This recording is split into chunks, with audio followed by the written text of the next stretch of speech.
여러분, 좋은 이야기와 좋은 사람들의 좋은 공동체의 이야기는 비슷한데 분명히 다릅니다. 이게 무슨 차이냐면 포스트 모더니즘 이 시대에서는 사람들은 더 이상 어떤 한 개인이나 한 조직, 한 기업이라든지 어떤 한 교회의 좋은 이야기에 별로 그렇게 신뢰를 두지 않습니다. 포스트 모더니즘 사회에서 많은 사람들은, 특별히 교회 밖에 있는 사람들은 그 교회가 건강하고 좋은 사회, 좋은 공동체일 때 그 교회 혹은 그 공동체 혹은 그 개인의 이야기에 귀를 기울여요. 그렇지 않을까요? 좋은 이야기들은 많습니다. 어떤 한 기업, 한 조직 속도 마찬가지죠. 좋은 이야기들은 많아요. 그런데 실제로 그 안에 들어가서 일을 하게 되면, 또 그 기업 안에 머물게 되면 분명히 좀 좋은 이야기와는 다른 것들을 접하게 됩니다. 그럴 때 신뢰를 두지 않아요. 굉장히 고민을 하게 됩니다. 교회는 많은 좋은 이야기들을 갖고 있었습니다.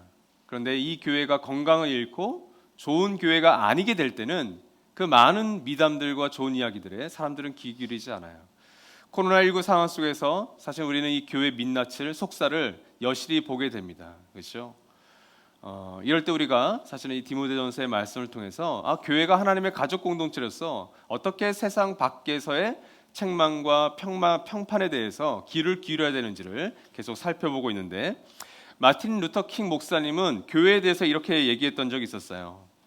초대교회 당시 그 교회 안에 하나님의 말씀이라고는 진리가 살아있을 때 교회는 단순히 여론의 생각과 원리를 기록하는 온도계가 아니라 사회 관습을 변혁시키는 온도 조절 장치였다.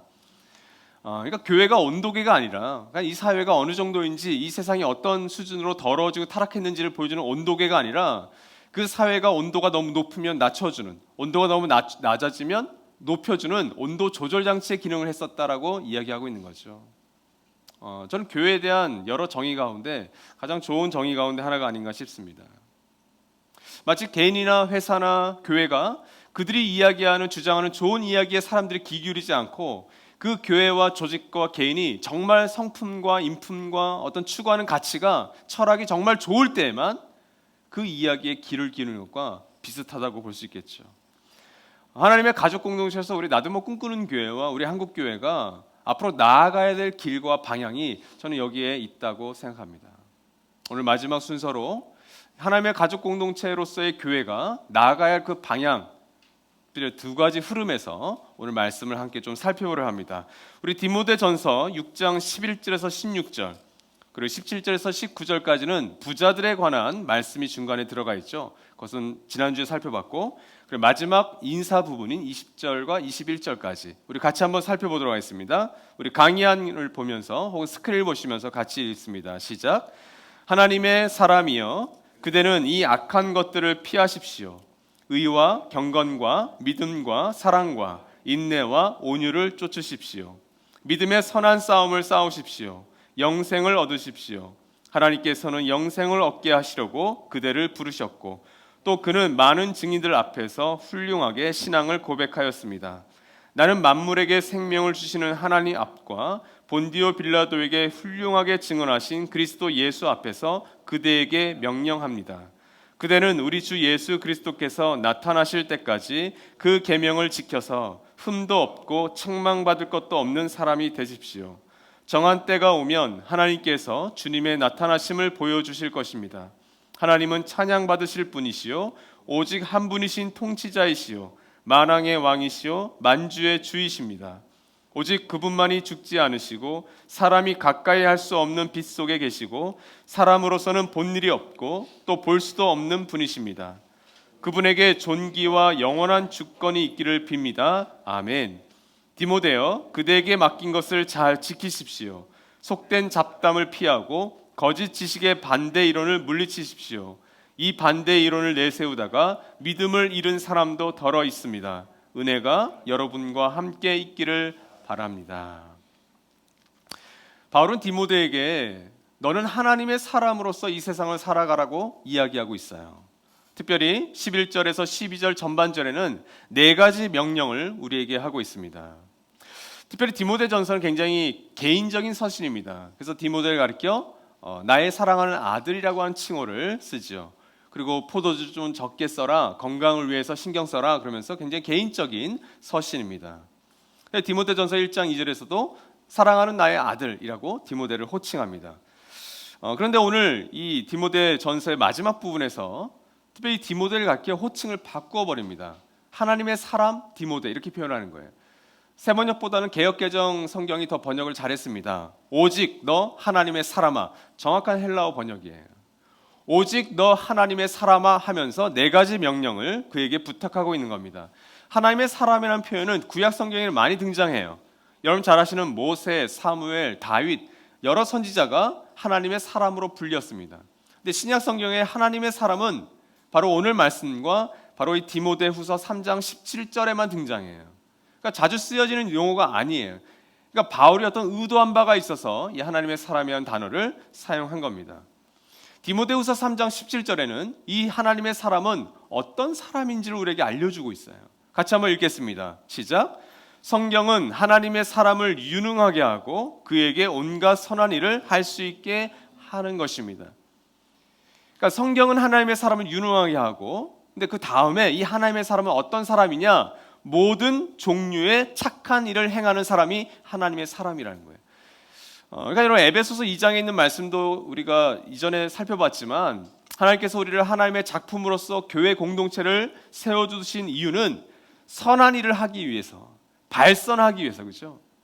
착한 일을 하는 것이 교회입니다. 코로나19 상황 속에서 교회가 온갖 종류의 착한 일을 하는 것, 그것이 하나님께서 교회에게 두신 목적이세요. 그러니까 교회가 어떻게 해야 하는가, 예배를 어떻게 드려야 되는가, 집합을 어떻게 해야 되는가, 교회가 방역을 어떻게 해야 되는가, 거기에 대한 기준이 뭐라고요? 착한 일을 하는 것. 하나님의 사람은 모든 종류의 착한 일을 행하는 사람인데 그 하나님의 사람은 네 가지 명령을 반드시 지켜야 된다. 그래서 네 가지 명령이 바로 11절과 12절 전반절에 나와 있습니다. 첫 번째로는 피해라.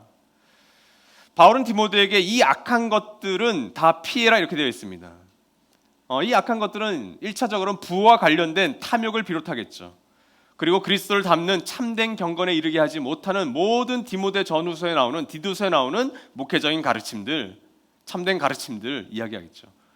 또 이런 것들은, 피해야 될 것들은 바로 거짓 교사의 거짓 교훈들, 모든 참된 경건에서부터 벗어난 것들이 바로 피해야 될 것입니다. 그럼 피해라. 여러분 피해야 될 것들이 있습니다. 교회에서. 여러분 교회에서 주는 것이라고, 목회자가 주는 것이라고, 어떤 교회의 어떤 멘토가 주는 것이라 다 먹어서는 안 돼요. 어떤 것들은 피하셔야 됩니다. 한국 교회가 우리 나두면 꿈꾸는 교회를 비롯한 모든 믿음의 후손들에게 물려주신 소중한 전통들이 있어요. 관습들이 있어요. 좋은 철학들이 있습니다. 근데 그 모든 것도 우리가 다 먹어서는 안 돼요. 피하셔야 됩니다. 분별하셔야 됩니다. 그걸 덥석 물었다가는 우리가 지난주 살펴봤죠. 건강하게 하는 참된 경건이 아니라 우리를 병들게 하는 탐욕으로 우리를 이끌 수가 있습니다. 두 번째는 피하는 것이 소극적인 자세라면 적극적으로 너희는 쫓으라. 이거 두 번째 명령이에요.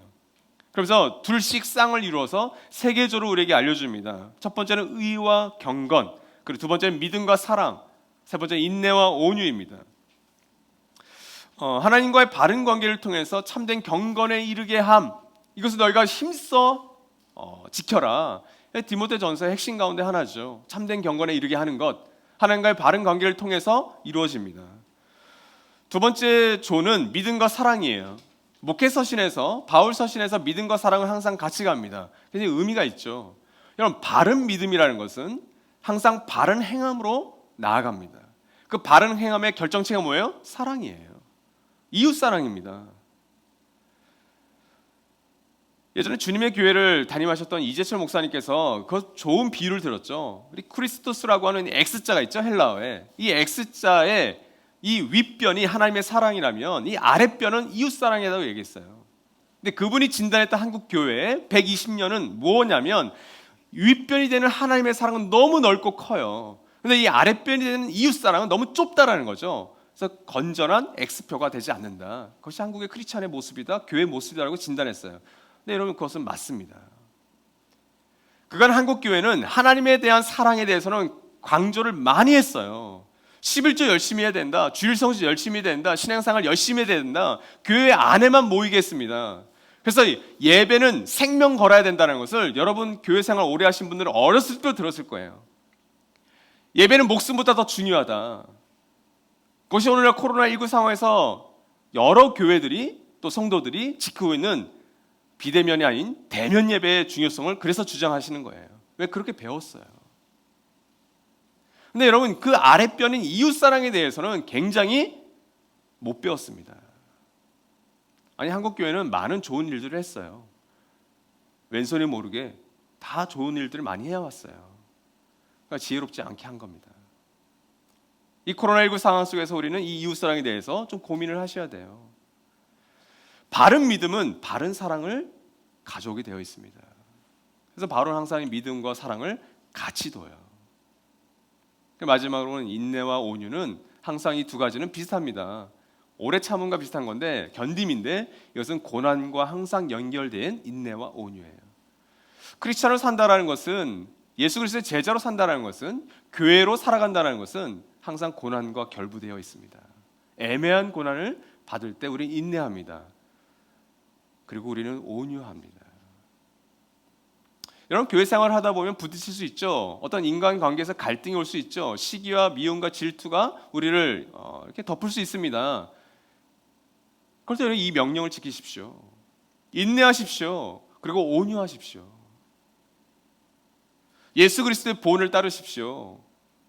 스데반의 본을 따르십시오. 당신을 죽이는 사람에게까지, 원수였던 사람들에게까지 아버지 저들의 죄를 용서하여 주십시오. 그것이 우리가 쫓을 것이고 따를 것입니다. 또 세 번째 명령은 싸우라입니다. 여러분 교회는 유람선일까요? 전투선일까요? 저는 이 두 가지가 다 있어야 된다고 생각합니다. 저는 미국의 항공모함을 보면 또 우리나라의 어떤 전투선을 보면 이게 다 들어가 있다고 생각해요. 그 안에서 일하고 있는 군인들이 늘 싸우기가 하고 긴장만 할까요? 아닙니다. 여러분 항공모함에서 낚시합니다. 우리 전투선에 족구도 합니다. 넓으니까 그 안에 축제와 전투가 다 들어가 있는 거예요. 이게 싸우라예요. 유람선이 아니라 전투선이 교회입니다. 싸우는 겁니다. 근데 여러분 싸움은 다 싫어합니다. 그렇죠? 근데 여러분 성자라고 하는 또 세인트라고 하는 이 성자들은 싸울 줄 아는 사람이었어요. 무엇과? 진리를 거부하는 것과 진리를 훼손하는 것에 대해서는 싸웠습니다. 그것이 예수께서 성전을 척결했던 이유예요. 예수님은 성자 같은 성품을 갖고 있었습니다. 근데 누구보다도 분노할 줄 아는 사람이었어요. 싸우라는 겁니다.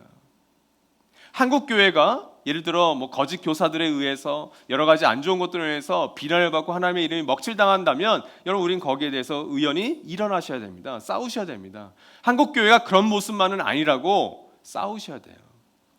그것은 분명히 진리가 아니라고 우리의 목소리를 높일 때도 있어야 됩니다. 근데 여러분 싸우는 것은 우리의 성정에 다 맞진 않아요. 네 번째로는 얻으라고 합니다. 무엇 때문에 싸우는가 우리가? 무엇 때문에 그렇게 치열하게 전투선으로서 교회를 이어가는가? 영생을 얻고자, 영원한 생명을 얻고자 그것을 얻으라고 합니다. 그러니까 네 가지 명령이 하나님의 사람이 이 세상 속에서 살아가는 바이면서 동시에 사도 바울은 12절 후반절에서 디모데는 두 가지 영성을 추구하면서 이 세상 속에서 살아왔고 살아갈 것이고 그리고 지금도 살아가고 있다라고 알려주고 있어요. 그래서 하나님의 사람은 종말론적인 삶을 살아갑니다. 이것이 12절 후반절에 나와 있죠. 하나님께서는 영생을 얻게 하시려고 그대를 부르셨고, 이것은 부르심과 관련된 것이고, 또 그대는 많은 증인들 앞에서 훌륭하게 신앙을 고백하였습니다. 이건 사명과 관련된 말씀이에요. 먼저 전반절에 하나님께서는 영생을 얻게 하시려고 그대를 부르셨습니다. 여러분 종말론적인 삶을 살아가기 위해서 하나님께서 우리를 부르신 거예요. 하나님의 사람의 궁극적인 목적은 영원한 생명을 얻는 데 있습니다. 그것을 위해서 우리를 부르신 거예요. 요한복음 3장 16절은 우리에게 너무나도 잘 알려진 말씀이죠. 우리 같이 한번 외워보시거나 한번 세 번역은 읽어야 되겠죠. 한번 같이 한번 읽어봅시다. 시작. 하나님께서 세상을 이처럼 사랑하셔서 외아들을 주셨으니 이는 그를 믿는 사람마다 멸망하지 않고 영생을 얻게 하려는 것이다. 우리가 어렸을 때부터 암송구절로서 너무나도 귀에 못이 박히도 들었던 말씀인데 이것이 하나님께서 우리를 부르신 목적이라고 하는 겁니다. 그리고 이 영생을 얻기 위해서 쓰신 방법이 뭐예요? 도구가 사랑하는 외아들 예수 그리스도를 십자가에 죽기까지 내어주신 거예요. 종말론적인 삶을 산다는 것은 죽음이 끝이 아닌 새로운 시작임을 지금 여기에서 알고 누리는 삶, 그것을 3장 16절이 우리에게 얘기하고 있는 거예요. 그래서 여러분, 종말이라고 하면 우리가 시한부 종말론자라고 하는 이 단어 때문에 종말하면 뭐가 느껴져요? 죽음, 아픔, 좀 이렇게 극단적인 거, 맹목적인 신앙 이런 거 느껴지죠. 근데 여러분, 종말이라고 하는 이 단어 자체는 여러 선지자들이나 예수 그리스도나 초대 교회에서는 이 종말이 그렇게 아프고 슬프고 어떤 우울한 것만은 아니었어요. 그 대표적인 것이 이사야 선지자가 얘기했던 종말입니다. 새하늘과 새 땅을 노래했던 이사야 선지자, 그가 생각했던 종말, 그가 받았던 종말의 계시는 뭐였을까요? 우리 같이 한번 이사야서 25장 6절 8절 말씀 우리 같이 한번 읽겠습니다. 시작. 만군의 주님께서 이 세상 모든 민족을 여기 시온산으로 부르셔서 풍성한 잔치를 베푸실 것이다. 기름진 것들과 오래된 포도주, 제일 좋은 살코기와 잘 익은 포도주로 잔치를 베푸실 것이다. 주님께서 죽음을 영원히 멸하신다. 주 하나님께서 모든 사람의 얼굴에서 눈물을 말끔히 닦아주신다. 그의 백성이 온 세상에서 당한 수치를 없애주신다. 이런 이사야 선지자가 노래했던 이 종말을 보십시오. 한 단어, 한 문장 전체가 뭘 얘기하고 있어요? 페스티벌, 축제를 얘기하고 있는 거예요. 풍성한 잔치를 베푸실 것인데 그 잔치에 올라가 있는, 식탁에 올라가져 있는 수준의 음식들이 뭐예요? 기름진 것들과 오래된 포도주. 포도주는 오래될수록 가치가 있습니다. 맛이 있습니다.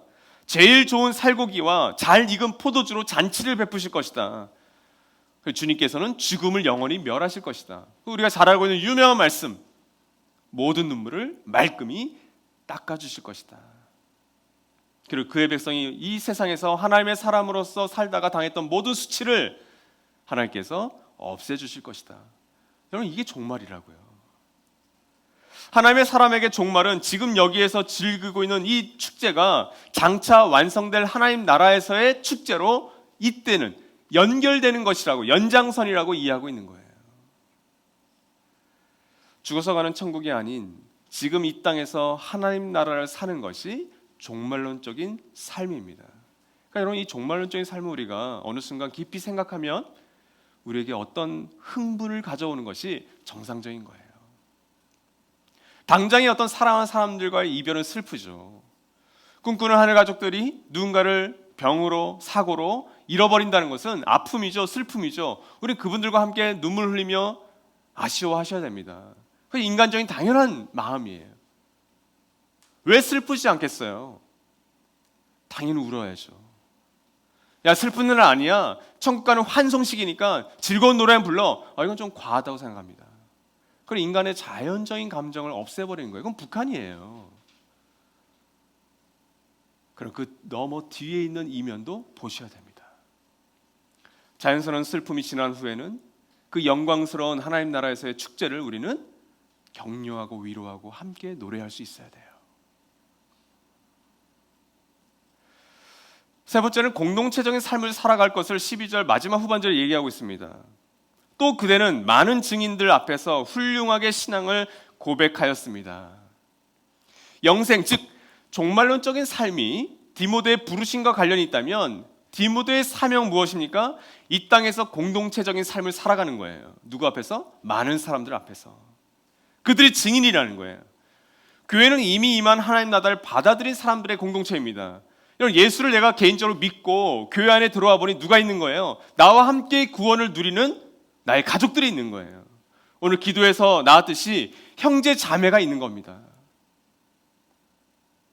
이건 정말 가슴이 떨리는 거예요. 나만 신앙생활에서 구원받은 줄 알았더니 그게 아니구나. 그러니까 여러분, 우리의 마음이 얼마나 좁습니까? 우리 생각해봤자 우리 교회, 내 교회, 우리 목사님 이 정도죠?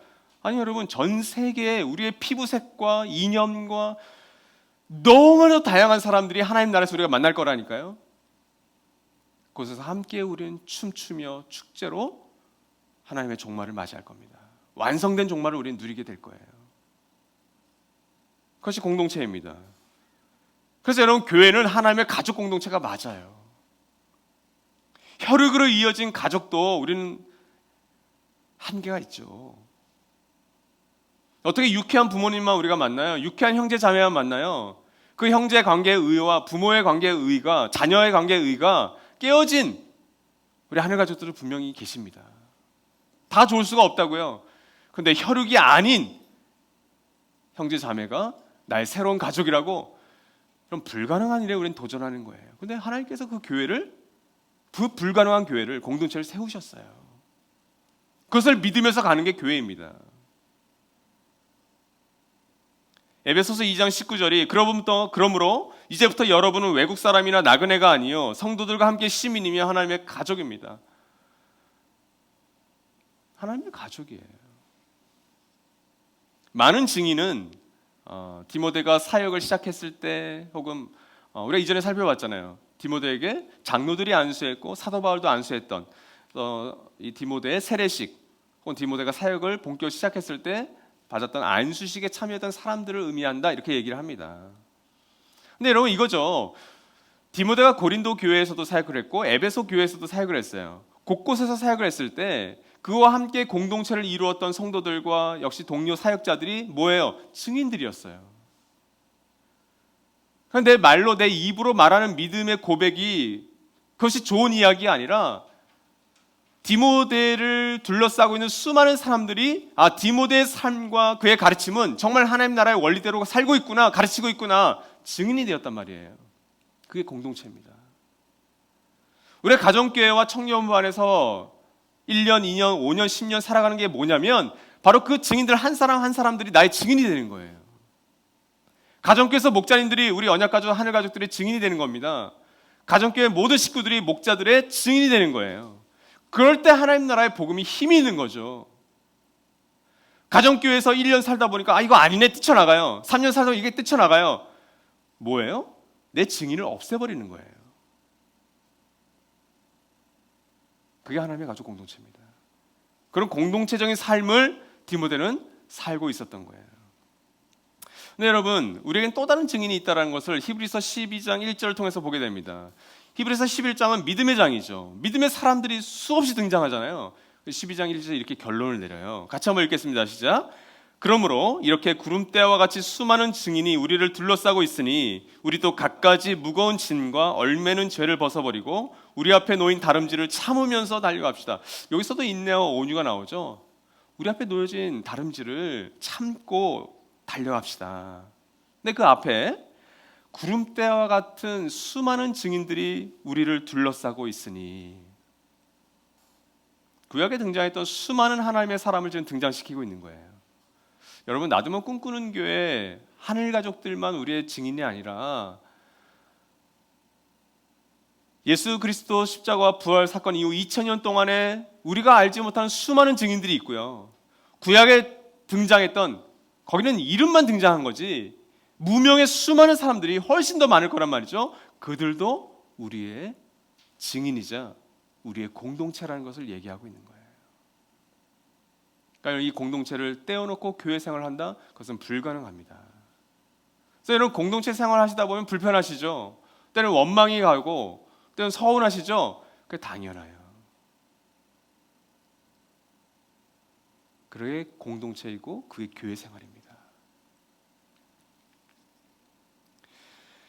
그렇다면 여러분, 이제 종말론적인 영성으로 살아간다는 것을 구체적으로 한번 살펴봅시다. 13절에서 16절 말씀을 보면 바울은 디모데에게, 또 우리 에베소 교회 성도들에게 세 가지를 좀 알았으면 좋겠다. 그럴 때 종말론적인 영성으로 살아갈 수 있다라고 얘기하고 있어요. 첫 번째는 역사의 무대에서 진짜 청중이 누구인가를 알아라고 얘기하고 있어요. 13절 말씀이 이렇죠. 나는 만물에게 생명을 주시는 하나님 앞과 본디오 빌라도에게 훌륭하게 증언하신 그리스도 예수 앞에서 그대에게 명령합니다. 종말론적인 영성을 추구하는 삶을 살라고 지금 명령하고 있는 거예요. 근데 이 말씀은 디모데전서 5장 21절에 있는 말씀과 거의 비슷합니다. 하나님과 그리스도 예수와 택하심을 받은 천사들 앞에서 내가 엄숙히 명령합니다. 같은 단어를 쓴 거예요. 그래서 엄숙히 명령합니다 이렇게 되어 있죠. 디모데에게 같은 단어로 명령하고 있는 겁니다.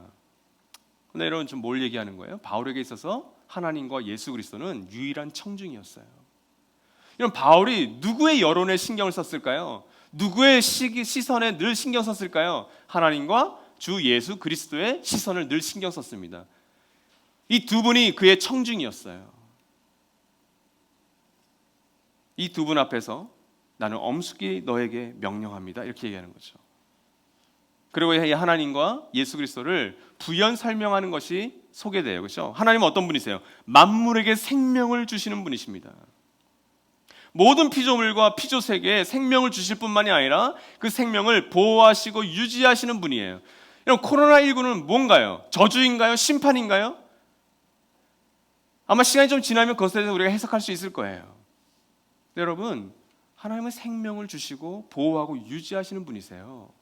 이 코로나로 인해서 속수무책으로 돌아가시고 사망하시고 아픈 가운데 있는 것을 원하지 않으십니다. 하나님은 생명을 유지하시는 분이세요. 이게 우리 하나님 나라 복음의 관점에서 우리에게 일어나고 있는 질병, 아픔, 어떤 사고를 이해하는 하나의 단초죠. 왜 여러분 그 태어난 지 몇 시간도 되지 않은 그 아이가 아파야 돼요? 왜 며칠 되지 않은 아이가 죽어야 됩니까? 왜 내 사랑하는 아빠와 엄마가, 내 사랑하는 형제 자매가 암으로, 심각한 질병으로, 사고로 갑작스럽게 떠나야 돼요? 그거 하나님 원하시는 거 아니라고요. 그 아이가 죽었을 때 하나님께서 천사로 만드시려고 데려가시는 거야, 이따위 말을 하는 건 위로가 되지 않습니다. 무에서 유를 창조하시는 하나님이 그 천사가 부족해서 아이를 데려가신다고요? 그건 말이 되지 않죠. 하나님은 생명을 주시기를 너무 원하세요. 그 생명을 원래대로 회복하시려고 하시는 거예요. 이 관점에서는 코로나19를 우리가 해석해야죠. 그러니까 여러분, 이 속에서 우리가 하나님을 우리의 청중으로 삼는다는 것은 그 생명을 보호하고 유지하는 일에 우리가 힘써야 된다는 걸 얘기하는 겁니다. 이웃을 사랑한다면서요. 그 하나님이 생명을 유지하고 보호하시는 일에 우리가 어떤 모습으로 지혜롭게 같이 동참하는 것이, 그것이 이웃 사랑이겠죠. 예수 그리스도는 어떤 분이세요? 당신을 죽일 수 있는 생사 여탈걸 가진 빌라도 앞에서 훌륭하게 증언을 마감하신 분이시다, 이렇게 얘기하고 있죠. 이런 제자들과 초대교회 성도들이 왜 그 광풍과 같은, 아니 코로나19와는 전혀 비교가 되지 않는 상황 속에서도 왜 당신들이 예수의 제자임을 증언했을까요? 저 폭군 네로 황제가 다스릴 때는 좀 숨으면 되잖아요. 예배 좀 중단하면 되잖아요. 익수수라고 그 간판을 좀 내리면 되잖아요. 근데 왜 그들은 그리스도의 제자라는 것을 부인하지 않았을까요? 예수 그리스도께서 빌라도 앞에서 부인하지 않았기 때문에 그래요. 코로나19 상황 속에서 우리가 예수의 제자임을 더 드러내십시오. 교회가 욕을 먹고 있기 때문에 그런 분들 많아요. 정말 조심해요. 그렇죠? 저희 네트워크 교회인 서로교회도 몇 사람들에서 민원을 당해서 비대면 예배가 아닌 대면 예배 드리는 거 아니냐, 그런 일들이 우리 안에 일어나고 있습니다. 근데 그건 어쩔 수 없어요. 우리가 자초한 부분이 있으니까. 그러나 여러분, 예수 그리스도가 훌륭한 증언을 하신 것처럼 우리가 하나님 나라의 다스림을 드러내는 교회로서 우리의 이웃들과 이 사회에 어떻게 지혜롭게 매력적으로 증언할 것인가 우리가 고민하셔야 됩니다. 숨고 피할 것만이 아니라, 그렇죠? 이게 바울의 유일한 청중들이었습니다. 근데 여러분, 바울만 그랬을까요? 아니요. 하나님을 유일한 청중으로 살았던 사람들은 다 공동적인 생각을 갖고 있었어요. 특별히 사도행전 4장 19절이 이렇게 얘기합니다. 그때 베드로와 요한은 대답하였다. 하나님의 말씀을 듣는 것보다 당신들의 말을 듣는 것이 하나님 보시기에 옳은 일인가를 판단해 보십시오. 그 당시 종교 지도자들이 이 베드로와 요한에게 더 이상 예수가 부활했다는 것을 얘기하지 마라, 그들이 얘기하는 거죠. 우리가 하나님 보시기에 옳은 일이 무엇일까를 고민하는 거죠. 우리가 당신 말을 듣는 것이 좋습니까? 아니면 하나님의 말씀을 듣는 것이 좋겠습니까? 이라고 얘기하는 거죠. 사무엘상 15장 24절, 이스라엘의 초대왕, 여러분 모든 나라의 초대왕은 딱 한 명입니다. 대통령도 딱 한 명이에요. 초대왕이었던 사울이 하나님께 버림받았던 결정적인 사건이 바로 이 사건이었죠. 사울이 사무엘에게 간청하였다. 내가 죄를 지었습니다. 주님의 명령과 예언자께서 하신 말씀을 어겼습니다. 내가 군인들을 두려워하여 그들이 하자는 대로 하였습니다. 하나의 말씀을 듣지 않았던 결정적인 계기는 뭐였냐면 사울은 하나님보다 군인들을 더 두려워했습니다. 그러니까 여러분, 우리가 교회 안에서 교회로 살아간다는 것, 또 하나님의 사람으로 살아간다는 것, 어떤 독재 국가에서 말도 되는 세상의 어떤 논리와 어떤 세상의 가치관 속에서 살아갈 때 하나님이 아닌 다른 권력을 두려워하지 않는 것, 하나님이 아닌 다른 세력을 두려워하지 않는 것, 그것이 하나님을, 예수 그리스도를 유일한 청중으로 두고 있는 공동체의 특징이겠죠. 그러니까 여러분, 역사의 진짜 청중이 누구인가를 아는 것이 이 종말론적인 영성으로 살아가는 삶의 시작과 끝입니다. 여러분의 청중은 과연 누구이십니까? 가정교회 목자님들, 너무 가족들의 눈치를 보지 마십시오. 그들과 면밀하게 소통하는 것 너무나도 필요합니다. 근데 그들에게 뭘 알려주셔야 돼요? 너희들의 청중이 하나님이라는 걸 알려주셔야 됩니다. 너희들의 시간, 너희들의 물질, 너희들의 에너지, 너희들의 건강, 너희들이 가진 모든 것이 너희들의 자녀들마저 하나님이 청중인 걸 알려주셔야 되는 거죠. 목사님들은 어떤 분들이에요? 그 유일한 청중 되시는 하나님과 예수 그리스도 앞에서 옷깃을 여미고 가장 앞에서 선두에서 살아가신 분이겠죠. 그렇게 살아갈 때 여러분, 왜 가족들이 목자들을 존경하지 않겠습니까? 기꺼이 따라가려고 하시겠죠. 두 번째는 역사의 끝이 있음을 알라고 합니다. 그것이 14절과 15절 전반절에 나와 있습니다. 그대는 우리 주 예수 그리스도께서 나타나실 때까지 그 계명을 지켜서 흠도 없고 책망받을 것도 없는 사람이 되십시오. 정한 때가 오면 하나님께서 주님의 나타나심을 보여주실 것입니다. 이렇게 되어 있어요. 여기서 핵심은 조건절이 핵심입니다. 우리 주 예수 그리스도께서 나타나실 때까지. 디모데는 주님 다시 오실 때까지 자신에게 주어진 그 계명들을 지켜야 합니다. 이 계명은 좁게는 바울이 디모데 전서를 통해서 디모데에게 전해주신 걸 거고, 넓게는 예수 그리스도를 통해서 전수된 하나님 나라의 모든 복음의 원리, 하나님 나라의 다스림과 질서, 모든 것들을 의미하겠죠. 좁건 넓건 하나님 나라의 다스림대로 살아라. 흠도 없고 책망받을 것도 없이. 디모데 전서의 핵심이죠. 근데 여러분, 조건절의 핵심이에요. 주님이 다시 나타나신다라는 거예요. 이 역사, this age의 끝이 온다라는 거예요. 종말이 있다라는 거예요. 근데 여러분, 왜 종말이 없듯이 살아갑니까? 그렇게 얘기하고 있는 거예요. 그래서 여러분, 이 말씀의 전후로 부자들에 대한 경고가 있었다고 그랬죠. 부하려고 하는 자들의 경고가 있었잖아요. 여기에 다 걸리는 거예요. 주님이 정말 나타나신다면, 종말이 정말 있다면 여러분, 부하고자 하는 마음에서 그 탐욕과 탐심을 버리십시오. 또 이 세상의 부자들에게 나누면서 살라고 얘기하고 있잖아요. 근데 이 중간에 이게 있는 거예요. 역사의 끝이 있구나. 그렇다면 이 역사의 끝이 있는 이 세대보다는 끝이 없는 영원한 생명을 갖고 있는 이 하나님 나라가 진짜 나라겠구나. 여기에 투자하는 것, 여기에 투기하는 게 맞겠구나라고, 그게 상식이라고 얘기하고 있는 거예요. 그래서 여러분, 나눔의 네트워크 교회들에서 헌신을 상시라고 얘기하잖아요. 헌신은 강요가 아닙니다. 그렇죠? 상식입니다. 이 하나님 나라를 엿본 만큼 헌신하는 거예요. 디모데전서 3장 2절과 똑같은 단어가 여기 책망할 것이 없어야 한다, 이 단어예요. 아네팔렘푸토스라고 하는 단어인데, 이 디모데전서 핵심 가운데 하나죠.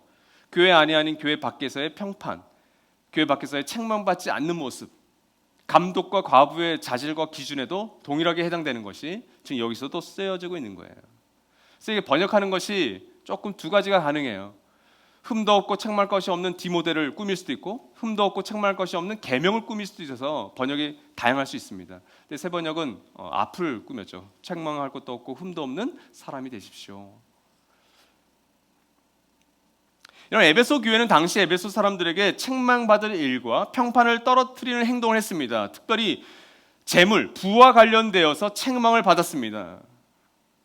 여러분, 오늘날 바울이 이 한국 사회와 한국 교회를 바라볼 때 어떤 이슈를 가지고 책망을 하실까요? 답은 이미 정해져 있습니다. 2000년 전이나 지금이나 우리는 모두 돈을 좋아합니다. 그 부분에 있어서 책망하실 거예요. 그래서 이렇게 얘기하는 거죠. 역사의 끝과 심판이 있음을 반드시 알아야 한다 얘기하는 거예요. 구약도 여러분 같은 맥락입니다. 구약은 마지막 날에 심판하실 메시아를 기다렸어요. 그리고 그 메시아이신 예수께서 하나님 나라를 이 땅에 보여주셨습니다. 그리고 앞으로 완성될 거예요. 그것이 15절 전반전에 나와 있죠. 정한 때가 되면 이 정한 때가 카이로스예요. 예수께서 오신 그때도 카이로스의 때였잖아요. 그런데 두 번째 카이로스의 때가 적절할 때가 오면 예수께서 다시 오신다. 이걸 얘기하고 있는 겁니다. 그러니까 여러분, 예수의 일관된 메시지는 다시 온다는 거예요. 이 세상이 언젠가는 끝이 있다. 이 역사의 무대 위에서 이 등장인물들이 살아가는 것, 그것이 나라이든 제국이든 어떤 문명이든 끝이 있다라고 얘기하고 있는 겁니다. 그리고 심판이 있을 것이다. 너희의 공연은 언젠가 끝나. 그리고 15절 후반절과 16절을 이어서 보면 역사의 주관자가 있음을 알라고 얘기하고 있죠. 정한 때가 오면 하나님께서 주님의 나타나심을 보여주실 것이다. 예수 그리스도께서 마음대로 오시지 않죠. 예수께서도 공생애를 타셨던 공관복음서에 뭐라고 얘기하세요? 나도 그때가 언제 올지 나 모른다라고 얘기하셨어요. 그렇죠? 그러니까 여러분, 오늘날 대한민국에 있는 수십 명, 수백 명의 재림주들은 다 가짜죠. 예수님도 당신이 언제 올지 모른다고 했어요. 누가 알아요? 아버지 대신 하나님만이 아실 것이다. 바로 그 얘기를 하는 겁니다. 하나님께서 주님을 보내주실 것이다. 이렇게 얘기하고 있는 거예요. 그러면서 하나님은 찬양받으실 분이시여 하면서 쫙 내려가고 있는데 이게 뭐예요? 이게 바울 서신에 나타나는 송영입니다. 바울의 감정선을 이런 예배에서 우리는 보게 되는 거죠. 로마서라든지 여러 서신들에서 바울은 교리를 막 얘기하다가 구원의 교리, 은혜의 교리를 얘기하다가 이렇게 감정이 폭발해요. 그럴 때 뭘 하냐면 이렇게 이런 송영과 같은 힘, 찬양을 올려드려요. 그리고 마지막에 뭘로 끝나요? 아멘을 끝나잖아요. 진실로 이것이 맞습니다라고 고백하는 거예요. 이건 찬양이에요. 누구를 향한 찬양? 하나님을 향한 찬양이에요. 마틴 로이드 존스라고 하는 영국의 유명 강해 설교가시죠. 이 목사님은 오늘날 영국 사회, 영국 교회의 문제는 하나님을 버리고 하나님을 강조하지 않고 예수 그리스도만 강조하는 교회 문제, 이렇게 얘기를 했어요. 그렇잖아요, 여러분? 우리가 예수 그리스도에 대해서는 많이 알아요. 근데 오히려 하나님에 대해서는 무지해요. 근데 여러분, 예수님은 늘 이 아버지 하나님을 우리에게 강조하십니다. 사도 바울은 지금 그 하나님을 찬양하고 있는 거예요. 하나님은 찬양받으실 분입니다. 오직 한 분이신 통치자이십니다. 만왕의 왕이시오 만주의 주이십니다. 오직 그분만이 죽지 않으시고 사람이 가까이 할 수 없는 빛 속에 계시고 사람으로서는 본 일도 없고 또 볼 수도 없는 분이십니다. 그분에게 존귀와 영원한 주권이 있기를 바랍니다. 아멘. 근데 여러분, 사도 바울이 쓰고 있는 하나님의 속성과 성품에 관련된 모든 이 내용은 우리의 머리와 이해로는 받아들일 수 없는 내용이에요. 해석이 안 돼요. 과학적으로 이것이 설명이 안 돼요. 이것은 이해가 아니라 수용하고 용납해야 되는 영역입니다. 여기에 우리의 믿음이 작용되는 거예요. 그래서 사도 바울은 그것을 얘기하고 있는 겁니다. 여러분, 지금 바울은 로마 감옥에 있습니다. 이제 앞으로 잠시 후면 참수형에 처해서 인생의 종말을 맞이하게 돼요. 그의 생과 사를 주관하는 이는 로마 황제입니다. 그죠? 그가 로마의 시민권을 가진 자이기 때문에. 근데 여러분, 사도 바울은 또 다른 시민권을 갖고 있었어요. 하나님 나라의 시민권. 자신의 생과 사를 정말 주관하실 분이 바로 이 송영 가운데 16절, 17절, 18절에 나오는 이 하나님이심을 지금 고백하고 있는 거예요. 근데 여러분, 디모데는 이 바울의 이 확신에 찬 믿음의 고백과 찬양, 이 송영을 이전에도 경험했어요. 2차 전도 여행 중에 빌립보에서 복음을 전하다가 매를 맞고 감옥에 갇혔을 때입니다. 이때는 이미 디모데가 바울을 따라가고 있을 때였어요. 2차 전도 여행 첫 번째 그 도시에서 이 디모데를 만나거든요. 같이 다 데려가요. 근데 그 빌립보라는 큰 성에서 감옥에 이제 갇히게 되죠. 그 감옥에 갇힌 날 그가 신라와 함께 이렇게 행동했습니다. 한밤쯤 되어서 바울과 신라가 기도하면서 하나님을 찬양하는 노래를 부르고 있는데 제수들이 듣고 있었다. 굉장히 짧은 말씀이에요. 그렇죠? 그 차가운 감옥에서 매를 맞고 채찍을 맞고 피가 철철 흐르고 있는 그 상황 속에서 뭘 하고 있냐면 하나님을 찬양하고 있대요. 바로 디모데전서 6장에 나왔던 이 송영과 같은 비슷한 찬양을 했겠죠. 근데 중요한 건 그 뒷부분이에요. 제수들이 이를 듣고 있었다. 만약 여러분 내가 맞은 것 때문에 애매하게 맞은 것 때문에 바울이 불평하고 원망하고 저들을 용서할 수 없어 분노하고 그 신라와 뒷담화할 수 있잖아요. 불평할 수 있잖아요. 근데 그걸 제수들이 듣고 있었던 것이 아니라 제수들이 듣고 있었던 말씀이 뭐예요? 하나님이 어떤 분이시라는 것, 내가 매를 맞고 있지만 하나님께서 어떻게 우리를 구원하실 거라는 것, 예수 그리스도는 어떤 분이시라는 것을 그 영광스러운 하나님을 찬양했던 거예요. 그럼 오늘날 교회 밖에 있는 세상 사람들이 듣고 싶어하는 게 뭘까요? 분명 오늘날 한국 교회에서 꽤 보수적인 분들이 이야기하고 있는 그 말씀을 듣고 싶지는 않을 거예요. 그 이야기를 들을수록 교회 밖 세상은 이 교회에 대해서 더 무시하고 더욱더 수치스럽게 생각할 겁니다. 아, 상식이 안 통하는 집단이구나. 빌립보 감옥 밖 안에 있었던 제수들이 하나님의 송영을 듣고 싶었던 것처럼 어쩌면 우리 교회 밖 세상 사람들은, 이 코로나 상황 속에 있는 세상 사람들은 이 교회가 정말 그 하나님을 찬양하고 노래하는 걸 듣고 싶어 하지 않을까 싶어요. 우리의 이웃들이 정말 들어야 될 것은 이런 믿음의 찬양과 고백입니다.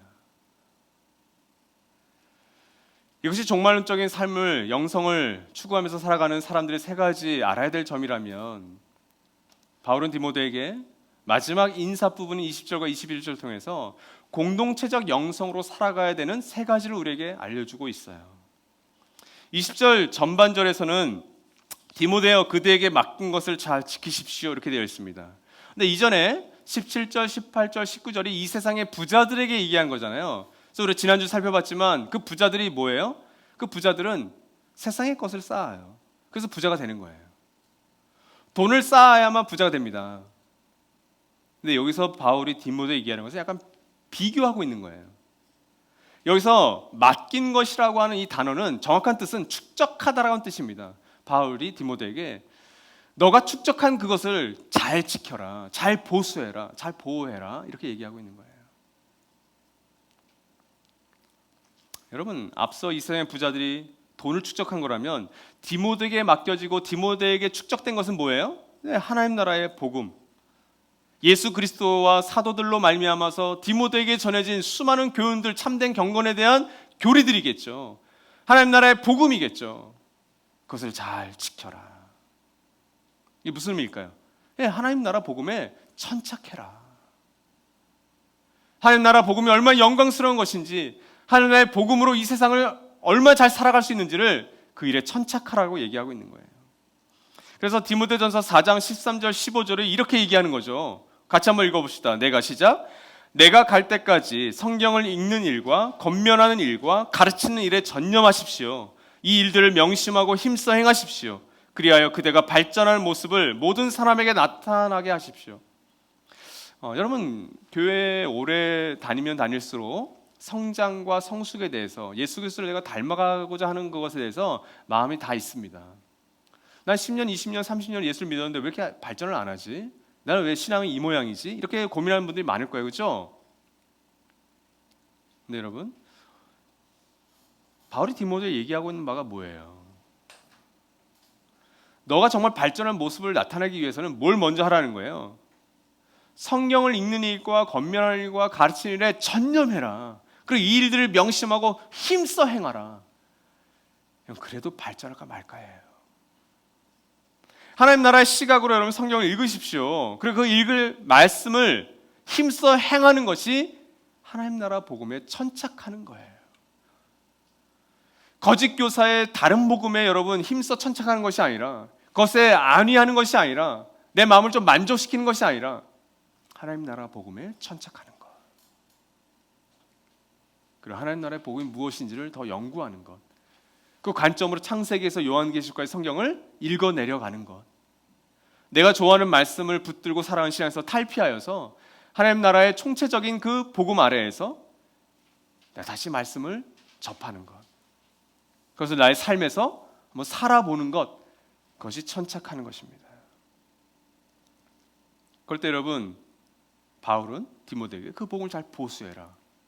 왜요? 그 복음이 그만큼 가치가 있으니까. 이 복음이 나에게 가치가 있기 때문에, 맡겨진 것이 정말 가치가 있기 때문에 바울은 디모데에게 그것을 잘 지키라고 하는 거예요. 여러분, 내가 맡겨진 것에 별로 그렇게 가치가 없으면 그것을 별로 지킬 의미가 없습니다. 어떤 누군가가 생일을 맞이해서 선물을 주셨어요. 그 선물이 정말 가치가 있는 것이면 그것은 두고두고 내가 갖고 있을, 간직할 것이, 그렇죠? 축적할 거예요. 근데 그 선물이 별로 가치가 없으면 그것은 언젠가 쓰레기통에 들어가 버립니다. 지금 사도 바울은 디모데에게 하나님 나라의 복음, 너에게 전해진 계명들, 너에게 맡겨진 것은, 축적된 것은 정말 가치 있는 거라고 얘기하고 있는 거예요. 우리가 듣고 우리가 알고 있는 하나님 나라의 복음이 정말 가치 있는 거라면 여러분, 우리가 거기에 천착해야 되는 거죠. 여러분, 하나님 나라는 정말 실제하십니까? 눈에 보이지 않지만 분명히 하나님께서 왕으로 다시는 그 나라예요. 일단 여러분, 모든 나라는 그 나라의 통치 철학, 통치 이념, 정치 이념을 갖고 있습니다. 우리 하나님 나라의 정치 이념 뭐예요? 예, 하나님 나라는 정말 정치적입니다. 하나님 나라의 질서, 하나님 나라의 다스림, 하나님 나라의 원리가 있는 거예요. 그것을 여실히 보여주는 것이 교회죠. 일단 교회는 어떤 하나님 나라의 이념과 다스림을 갖고 살아갑니까? 여러분 다 알고 있는 거예요. 용서, 사랑, 관용, 나눔, 구제. 수많은 기독교적인 도덕과 윤리들이 우리의 정치 이념인 거죠. 중앙선 침범하지 마, 헌법에 인간의 어떤 권리, 하나님 나라도 그게 다 있다고요. 근데 여러분, 만약 하나님 나라의 그 원리와 법을 지키지 않으면 뭐가 되는 거예요? 무법자가 되는 거예요. 범법자가 되는 겁니다. 오늘날 그리스도의 몸된 교회, 하나님 나라의 통치를 받고 있는 수많은 성도들이 범법자와 무법자로 살고 있다면 그건 끔찍한 일이 일어나는 거죠. 교회 안에서 그런 자들이 일어나면서 교회 밖에 있는 사람들이 책망합니다. 평판이 떨어집니다. 그것이 에베소 교회에서 일어났던 일이에요. 그다음 디모데야, 너는 그 에베소 공동체와 함께 하나님 나라의 복음에 천착해라. 그것이 너희 공동체가 정말 힘쓸 일이다. 상식적으로 그렇지 않나요? 우리가 정말 잘나고 정말 교만해서 난 이 세상 나 혼자 살아갈 수 있어. 내가 직장 생활하고 내가 돈 번 것으로 나는 먹고 살 수 있어. 난 또 싱글이네. 난 뭐 아이, 남편 아내 별로 신경 쓸 거 없어. 우리 부모님도 곧 돌아가실 거니까 난 정말 혼자 살아갈 수 있어. 근데 여러분, 혼자 살게 될 때 문제점이 뭐죠? 자기 자신 잘 못 봅니다.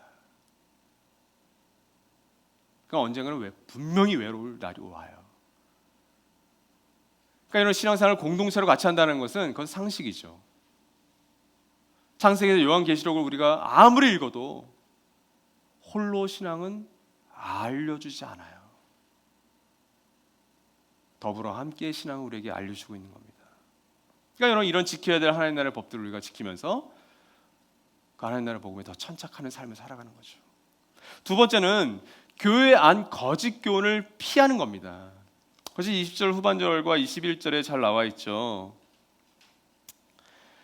그대에게 맡긴 것을 잘 지키십시오 한 이후에 속된 잡담을 피하고 거짓 지식의 반대 이론을 물리치십시오. 피하라는 거죠. 이 반대 이론을 내세우다가 믿음을 잃은 사람도 더러 있습니다. 이렇게 얘기합니다. 에베소 교회는 바울의 전도로 시작된 교회입니다. 근데 여러분, 그 안으로부터 거짓 교사의 거짓 교훈을 추종하는 사람들이 생기기 시작했습니다.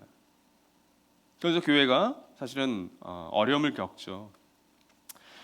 그러면서 이런 믿음을 잃은 사람들이 있다, 믿음에게서 벗어난 사람이 있다, 그렇죠? 이 사람들은 어떤 사람들이에요? 더 이상 하나님 나라의 다스림을 제대로 받지 않게 된 겁니다.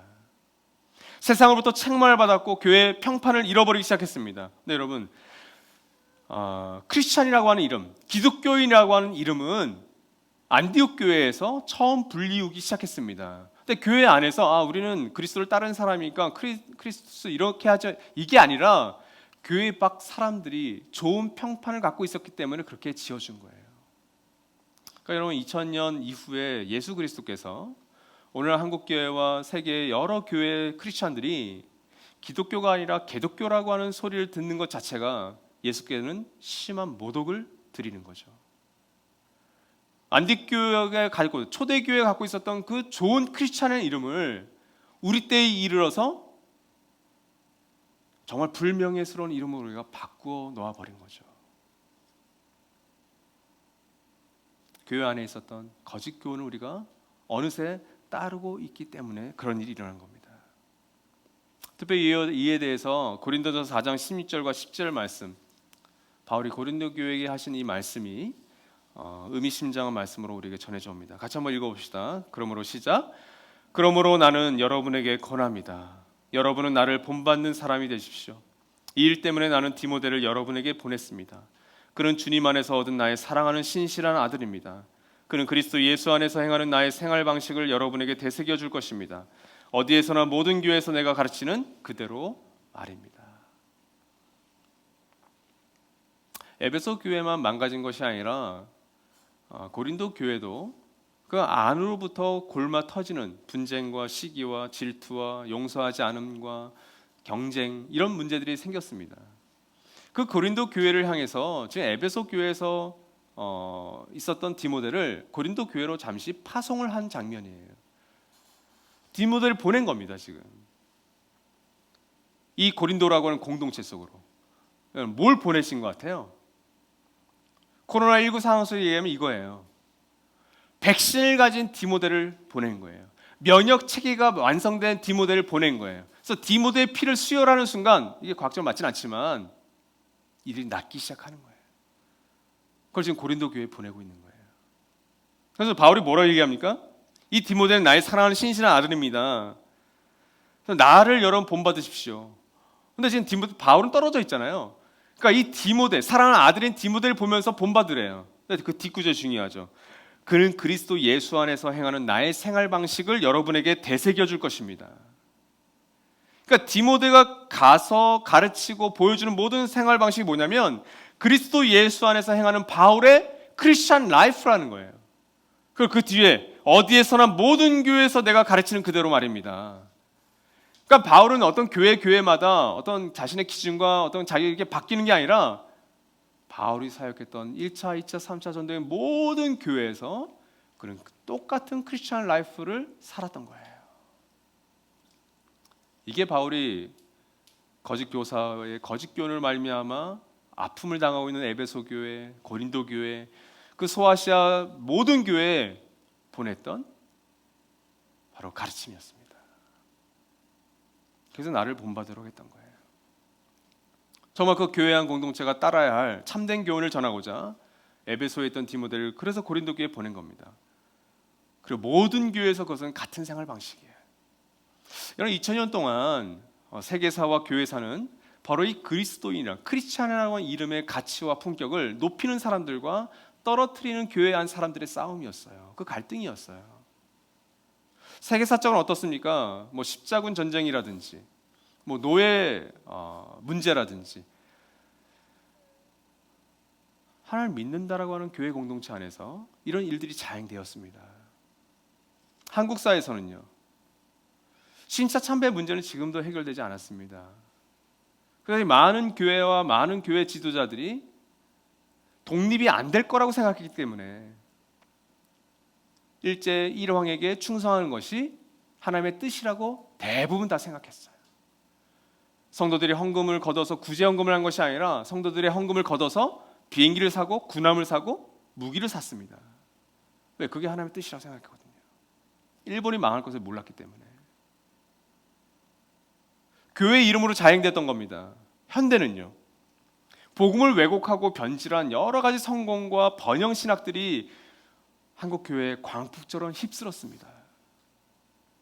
병들고 아프면 하나님께서 사랑하지 않는 자로,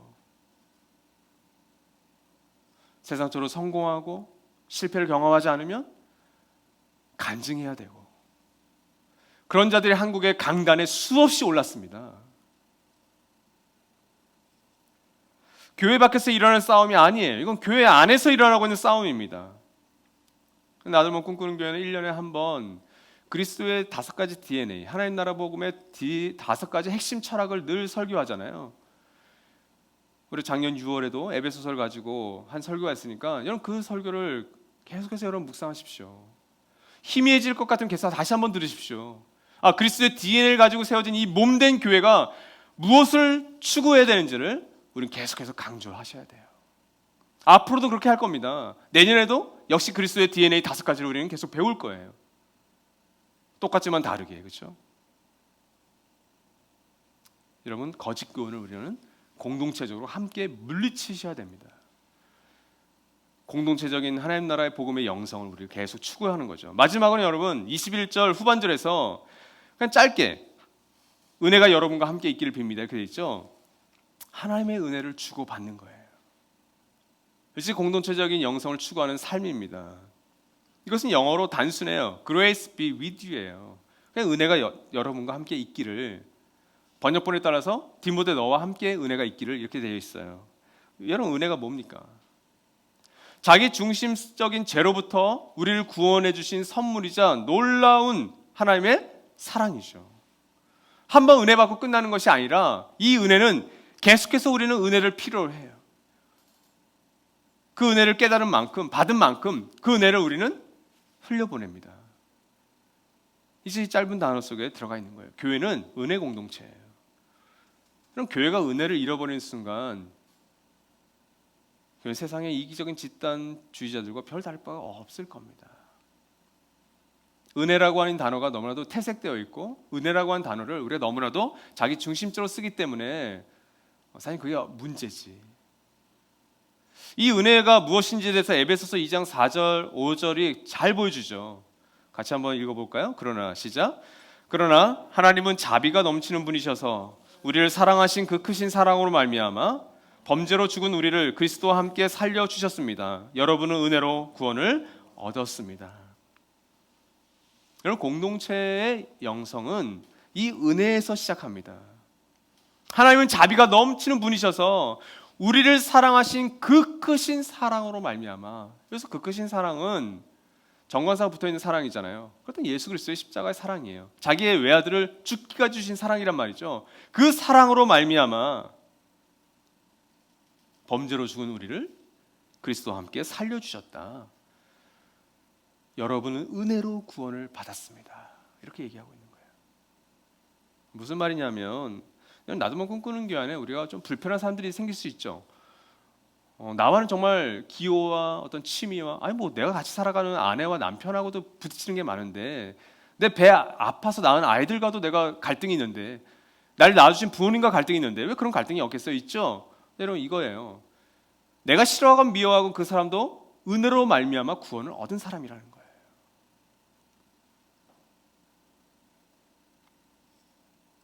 근데 여러분 그걸 부인하면 뭐가 돼요? 은혜를 상실하게 되는 거예요. 은혜를 잃어버리면 여러분 크리스찬은 교회는 모든 것을 잃어버린 겁니다. 디모데와 에베소 교회 공동체에 은혜가 함께 하기를 하라는 이 대단원의 막을 그래서 바울은 내리고 있는 거예요. 너무 짧은 인사지만 하나님의 가족 공동체는 이 사랑과 정의에 입각해서 이 은혜를 선명하게 드러내는 곳입니다. 그리고 은혜를 경험했다면 그 은혜를 주고받는 거예요. 그래서 오늘 우리 찬양팀이 새로운 곡을 노래했잖아요. 와우, 이 곡은 거의 랩으로 해도 될 것 같은. 이거는 리듬이 중요한 게 아니라 가사가 중요한 노래인 거예요, 그렇죠? 근데 이 오늘 설교 말씀과 너무 잘 어울리는 곡이죠. 여러분 우리가 은혜 받았다고 하면서 은혜가 있다고 하면서 그 은혜를 흘려보내지 않는다면 그 은혜는 그 믿음은 죽은 것이다라고 하는 야고보서의 말씀을 가지고 만든 곡 같아요, 그렇죠? 혹은 요한 1서에 있는 곡, 요한 1서 3장 16절에서 18절 말씀이 바로 이 하나님의 은혜를 주고받는 공동체적인 영성에 대해서 가장 잘 얘기하고 있는 말씀이에요. 같이 한번 읽어보겠습니다. 시작. 그리스도께서 우리를 위하여 자기 목숨을 버리셨습니다. 이게 은혜죠, 그렇죠? 이게 은혜예요, 그죠? 그 크신 사랑으로 말미암아. 같이 한번 읽죠. 이것으로 시작. 이것으로 우리가 사랑을 알게 되었습니다. 그러므로 우리도 형제 자매를 위하여 목숨을 버리는 것이 마땅합니다. 누구든지 세상 재물을 가지고 있으면서 자기 형제 자매의 궁핍함을 보고도 마음 문을 닫고 도와주지 않으면 어떻게 하나님의 사랑이 그 사람 속에 머물겠습니까? 자녀되니 여러분, 우리는 말이나 혀로 사랑하지 말고 행동과 진실함으로 사랑합시다. 여러분, 여기에서는 세상 재물이라고 하는 한 단어만 가지고 얘기하고 있잖아요. 근데 여러분, 어떻게 여기 세상 재물만 들어가겠어요? 우리 지난주에 살펴봤듯이 우리가 청지기한 삶을 산다는 것은, 이 세상의 부자들이라는 것은 그 재물, 시간, 건강, 에너지, 아니 우리에게 주신 모든 것들이 여기에 다 들어가는 겁니다. 우리의 감정까지 들어가는 거예요. 자녀들인 여러분, 우리는 말이나 혀로 사랑하지 말고 행동과 진실함으로 사랑합시다.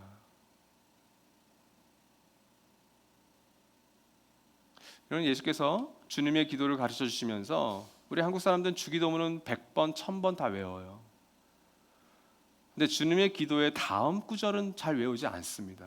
그 구절이 뭔지 아세요? 혹시 아시는 분 계신지 모르겠네요. 너희 가운데 누군가가 너에게 잘못한 그 형제와 자매를 용서하지 않으면 나도 너희를 용서하지 않겠다. 그 말씀 쏙 빼놓고 주님의 기도만 열심히 외워요. 그게 사랑입니다. 눈에 보이지 않는 하나님을 사랑하신다면서요. 근데 요한 사도는, 야고보 사도는 뭐라고 얘기하는 거예요? 눈에 보이는 형제자매를 사랑하지 않는다면, 용서하지 않는다면, 그와 화해하지 않는다면 너의 그 사랑은 거짓이야. 이 화해와 평화에 대해서는 우리 9월 설교 시리즈를 하시는 우리 김지호 목사님을 통해서 더 자세히 살펴봅시다. 우리 주영 목사님이 갈등 조정가시잖아요. 그러니까 우리 목사님을 잘 활용해야 돼요. 부부와 가정교회와 청년부와 뭐 여러 가지 갈등 상황을 이분만큼 이렇게 잘 조정할 수 있을까? 물론 이분도 아내와 싸우시겠죠. 그때는 어떻게 하세요? 가정교회가 제조한다고? 은혜를 주고받는 거죠, 그렇죠? 지금의 한국교회는 이 은혜의 주고받음이 하나님의 가족 공동체인 교회 안에 넘치고 있는가? 아니, 교회 밖에 있는 사람들에게, 이웃들에게 주고받는 것은 고사하고 하나님의 가족 공동체로서 모여있는 교회 안에 이 은혜가 넘치고 있는가? 만약 그 은혜를 우리가 상실했다면 그것이 가장 큰 비극일 겁니다. 여러분, 잊지 마십시오. 우리는 앞으로 장차 미래의 완성을 기다리면서 현재의 공사판에서 함께 그 공동체를 세워가는 일꾼들이에요. 같은 일꾼이라고요. 다른 일꾼이 아니라 같은 일꾼이에요. 예수님께서는 어떤 공통을 좀 원했나? 이것이 7, 8월 설교 시리즈의 주제였잖아요. 부제였잖아요. 하나님의 가족 공동체로서의 교회입니다. 여전히 공사 중이에요. 언제까지? 주님 다시 오실 때까지.